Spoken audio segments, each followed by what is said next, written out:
zangiritse ni ingwa zitandatu ingoki ine n'izindi zishwe nazo zanagiye ibyo mu nzu byose ndabibona buranje ndarara hanze none imvura ibintu byose yabijyanye umugezi gwabijyanye nzakintu narokoye nagiye kubagara.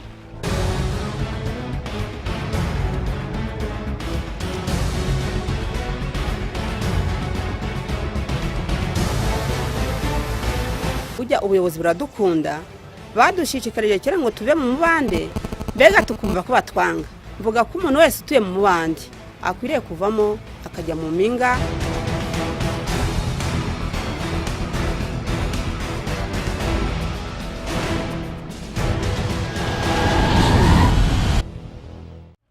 Tubaye ikaze mu kiganiro cya Minisiteri y'Imicungire y'Ibiza n'Impunzi. Midimari yahurije hamwe impuguke zifite aho zihurira n'iruka ry'ibirunga. Bitavuze ko ibirunga bigiye kuruka oya, ahubwo bashaka kureba ese ibirunga biramutse birutse twatabara gute abaturage ababa baduhungiyeho baturutse mu gihugu cy'igituranye byagenda gute. Bakaba rero bari kureba ibimenyetso aho bigeze, ariko kugeza ubu ngubu bikaba biri mu muhondo bivuga ko ikirunga gishobora kuruka mu byo abaturage bajya babona kuri Nyiragongo, ariko atari igihe cya vuba. Mu kiganiro cy'umunsi rero turaza kumvira hamwe mu buryo burambuye uko bihagaze. Ikaze mu kiganiro cyacu. Mu bihe bishize mu Rwanda hagiye humvikana umutingito, ubundi amazi y'ikiva hindura ibara icyatsi kandi yarasanzwe ari ubururu, n'ikirunga cya Nyiragongo kigaragaza ibara ritukura hejuru yacyo rigaragara cyane cyane mu ijoro.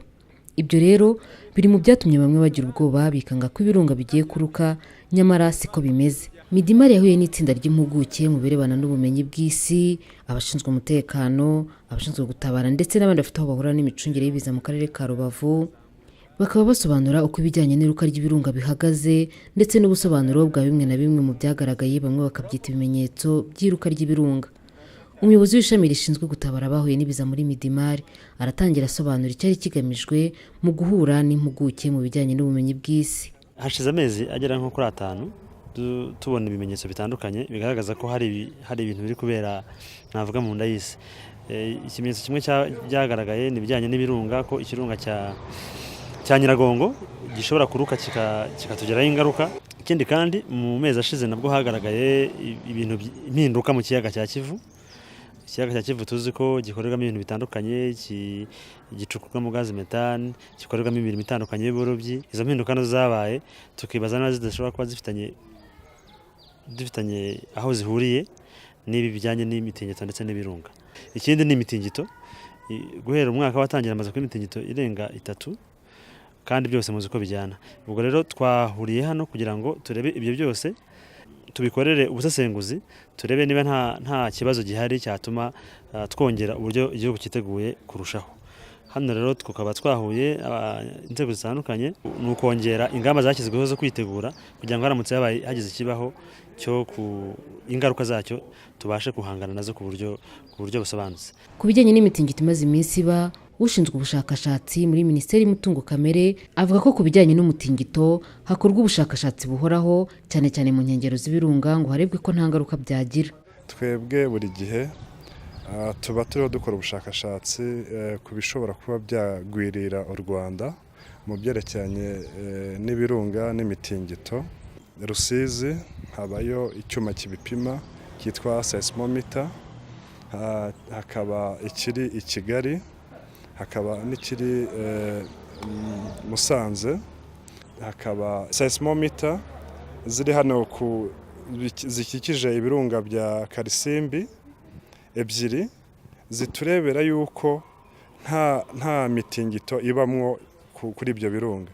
Icyo gihe bivuga ngo iyo tubonyemo imitingito dushobora kuvuga ngo noneho dukore ubundi bushakashatsi ko ikirunga cy'u Rwanda nacyo kitazagira iruka nk'uko n'ibyo muri Kongo bigira. Twavuga ko uyu munsi aho tugejeje ubushakashatsi nta mpungenge ku Rwanda dufite. Iyo GPS yaho itandukaniye n'ibyo bipimo umutingito ireba uburyo ubutandukane bugenda buba hagati y'aho twita ko Rift Valley aho byacikira. Noneho iyo GPS ikatwereka ngo kuko hari iri ku ruhande rw'u Rwanda hakaba n'iri ku ruhande rwa Kongo, bikatwereka ngo hagiye santimetero zingahe cyangwa se milimetero zingahe ku mwaka. Kugira ngo habe umuturage yagira impungenge ni mu myaka miliyoni nyinshi cyane. Miliyoni imwe yonyine ntabwo tuzi igihe yanarangirira ku bantu bariho ubu ngubu.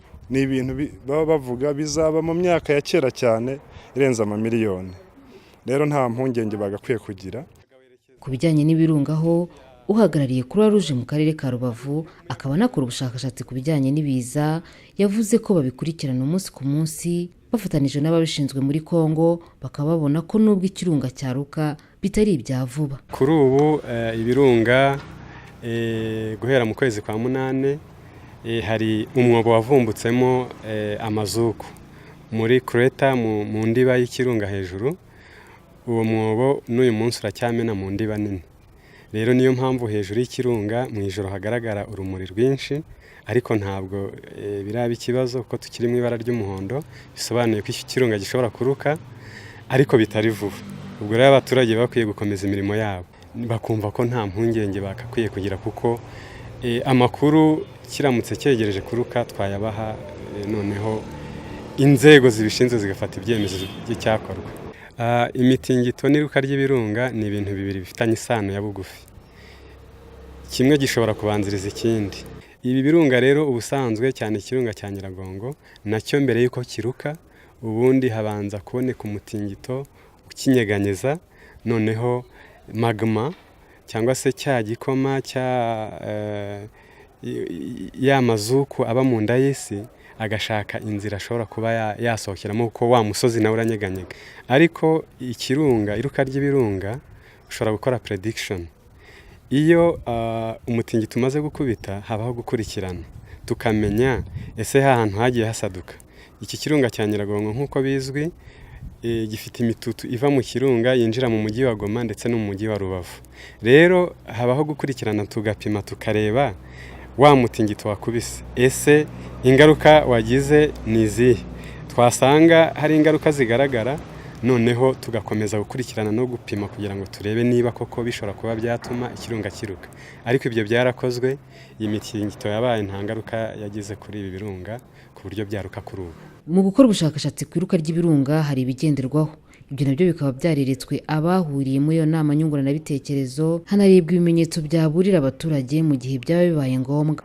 Ngira ngo twasuye amashyuza, dusura ikiyaga cya Kivu, dusura ahantu hagiye hasaduka mu mujyi, hari ibimenyetso by'uburyo dutanga amakuru tubwira abaturage uburyo ibirunga bihagaze, dusura ndetse n'ahantu hari za sirene zishobora kwifashishwa tuburira abaturage kugira ngo dutange impuruza tubabwira ko bagomba guhunga.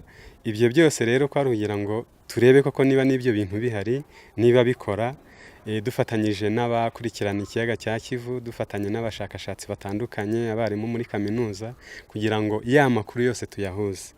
Ba bantu bahuye bafite ubumenyi butandukanye tububyaze umusaruro, noneho nituyahuriza hamwe tube dufite amakuru afatika yuzuye yahabwa abantu kandi yizewe. Ku bijyanye n'ikiyaga cya Kivu kigeze guhindura ibara, umwarimu wigisha ubugenge muri kaminuza y'u Rwanda yasobanuye ku birebana n'amazi y'ikiyaga cya Kivu cyari cyarahindutse icyatsi, ngo ni ibintu bisanzwe mu gihe cy'izuba.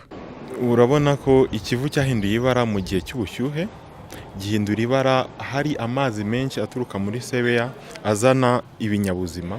Ibyo binyabuzima ni ibimera ariko bitoya cyane biba bisa icyatsi. Byasanze amazi y'ikivu ashyushye ku buryo muri conditions zabyo nyine zituma bihita bisabagira, noneho umunsi ku wundi bihita byera cyane, birasabagira, bihita bituma amazi asa n'ahinduka icyatsi. Gazi ubundi iri mu mazi mu gice cya metero 80 kumanuka, nibwo wenda twavuga ko harimo gazi ishobora kuba ari nyinshi ku buryo ibinyabuzima bitabamo, ariko nta na rimwe gaze carbonique cyangwa metane iri mu Kivu ishobora gutuma ibara ry'amazi rihinduka icyatsi.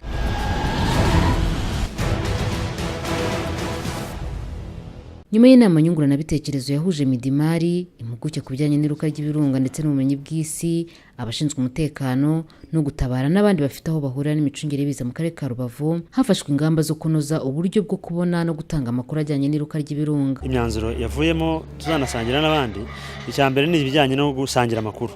Hari amakuru atandukanye agenda cyangwa se hari information na data zitandukanye zifatirwa hano mu bigo bitandukanye, tuvuge mu kigo cy'umutungo kamere, mu bashinzwe gukurikirana ikiyaga cya Kivu, hari zifatirwa mu kigo gishinzwe gukurikirana iby'ibirunga cya OVG kiri i Goma.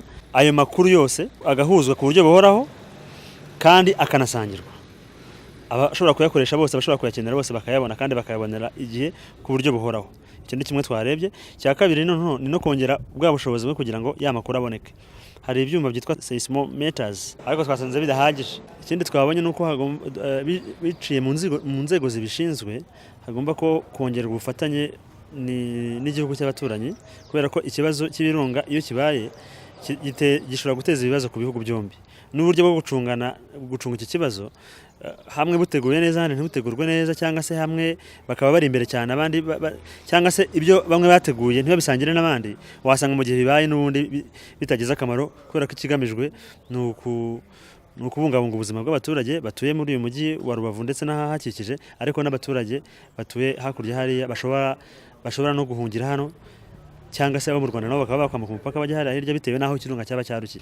Ikindi ni no ubukangurambaga ku baturage batuye inaha. Hari ibikoresho byagiye bishyirwaho kugira ngo abantu bamenye amakuru, ariko hari n'uburyo abaturage bagomba kumenya ibijyanye n'ibirunga, kugira ngo no mu gihe habaye ikibazo wenda ntibize gutuma hazaho ibihuha bibateza ibibazo kandi nta kibazo gihari, cyangwa se no mu gihe habaye ikibazo nyakuri bakamenya uko bitwara nuko babyitwaramo. Nka Midimari ndetse n'inzego bafatanya mu gutabara abahuye n'ibiza, basanzwe bafite igenamigambi ryo gutabara abaturage mu gihe haba habaye umutingito cyangwa iruka ry'ibirunga.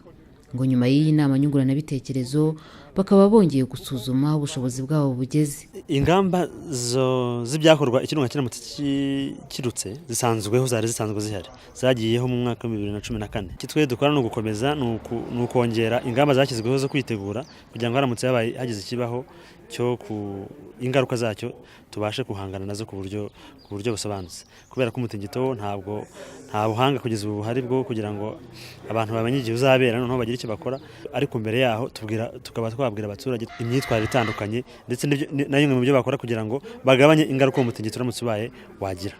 Icyo cyakozwe rero hano nuko iyo gahunda cyangwa se iyo plan yo kugira ngo hagire icyakorwa mu gihe habaye ikibazo twayisubiyemo dukurikije nuko risque zimeze. Ubushize twari kuyikora twari mu ibara ry'icyatsi, ubu turi mu ibara ry'umuhondo. Hari bigomba kongerwamo ndetse harimo n'ibiri muri iyo plan bigomba gushyirwa mu bikorwa ubu ngubu. Ubwo rero iyo inzego zose bireba zizi icyo zigomba gukora mu gihe habaye ikibazo, iyo ibikoresho byakwifashishwa mu butabazi bihari, aho tukaba tuzi aho biri mu nzego zitandukanye, niba biri muri Midimar, ibiri muri Minisiteri y'Ingabo, ibiri muri polisi, biri mu bitaro n'izindi nzego zitandukanye zigira uruhare, tukaba tuzi ko bihagije kandi ko bihari. Tukaba tuzi ko n'abo bantu bose bagomba kubikoresha, bose bazi icyo bagomba gukora mu gihe ikibazo kibaye. Twebwe nka Midimar tuba twumva igihugu cyiteguye ko iki kibazo kiramutse kibaye kitaduhungabanya, ahubwo twahangana n'ingaruka zacyo ku buryo butworoheye. Kufatanya n'umuryango mpuzamahanga wita ku mbabare Croix Rouge, ngo usibye kuba bafatanya na Midimari mu gutabara abaturage mu gihe habaye ibiza, ngo banafasha abaturage cyane cyane abaturiye ibirunga, babashyiriraho ibyapa bigaragaza uko ikirunga cya Nyiragongo kuko aricyo kikigaragaza ko gishobora kuruka, bakabagaragariza rero uko cyifashe bakoresheje amabara. Ibara ry'icyatsi rikavuga ko nta kibazo na kimwe gihari, umuhondo ukavuga ko ikirunga gishobora kuruka ariko atari mu gihe cya vuba, ko abaturage bakomeza imirimo yabo. Ibara rya oranje rikavuga ko ikirunga kigaragaza ibimenyetso byo kuruka ku buryo abaturage bagomba guhora bateze amatwi radiyo na televiziyo, byaba ngombwa ko bigera mu mutuku bagahabwa amabwiriza y'uko bakwitwara n'aho bahungira, kuko icyo gihe biba bigaragaza ko habura igihe gito ngo ikirunga kiruke. Abaturage rero bagasabwa kujya bita ku makuru abagaragara kuri ibyo byapa. turabashimye mubanye natwe mu kiganiro cya Minisiteri y'Imicungire y'Ibiza n'Impunzi. Mwiboneye ko impuguke zifite aho zihurira n'ibijyanye n'umutingito cyangwa se iruka ry'ibirunga bahuriye hamwe kugira ngo bige ndetse banarebe uko ibirunga bihagaze. Rero abaturarwanda bari bafite ubwoba ngo habura imitingito ngo Nyiragongo iraka nijoro, bababwiye ko ubu ngubu gishobora kuzaruka ariko bitari ibya vuba, mushobora gukomeza imirimo yanyu. Bakaba rero ariko banabashishikariza gukomeza gukurikira amakuru no kureba ibyapa bivuga aho uko bimeze kugira ngo biramutse bibaye nubwo bidateganywa vuba abantu babe biteguye kandi bumve n'inama bagirwa. Reka tubitswe ku bindi bisobanuro muhamagara nimero itishyurwa ya Midimari 170. Naho mu kiganiro cy'ubutaha tubifurije ibihe byiza.